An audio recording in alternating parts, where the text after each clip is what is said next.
মাঝে মাঝে ভীষণ আফসোস হয়, কি ছিলাম আর কি হয়ে গেলাম। যেখানে একসময় ছিল হাসি, স্বপ্ন, আশা, সেখানে এখন শুধু নীরবতা, ক্লান্তি আর ভাঙা অনুভব। দিনগুলো কেমন যেন রঙহীন হয়ে গেছে, আলো এলেও ছুঁতে পারে না মনটাকে। আয়নার সামনে দাঁড়িয়ে নিজের চোখের দিকে তাকাতে ভয় লাগে, কারণ সেই চোখে আর আগের মানুষটা নেই। একটা সময় নিজেকে গুরুত্ব দেওয়া কেউ ছিল, আজ আমি নিজেকেই প্রশ্ন করি, আমি কি আদৌ কিছু ছিলাম কারো জন্য? ভালোবাসা কি সত্যিই ছিল, নাকি আমি শুধু প্রয়োজনের ভুল নাম ছিলাম?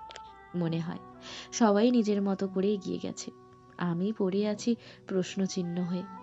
নিজের অস্তিত্বটাকেই আজ প্রমাণ করতে হয় নিজের কাছেই। জীবনের ভিড়ে হারিয়ে যেতে যেতে মনে হয় কোথাও যেন নিজেকেই হারিয়ে ফেলছি। চেনা রাস্তাগুলোও এখন অপরিচিত লাগে, নিজের নামটাও কেমন দূরের শোনায়। আর সেই হারিয়ে যাওয়ার মাঝেই রোজ একটু একটু করে ভেঙে পড়ি নীরবে। অজান্তে কত শত স্বপ্ন ভেঙে যায় রোজ।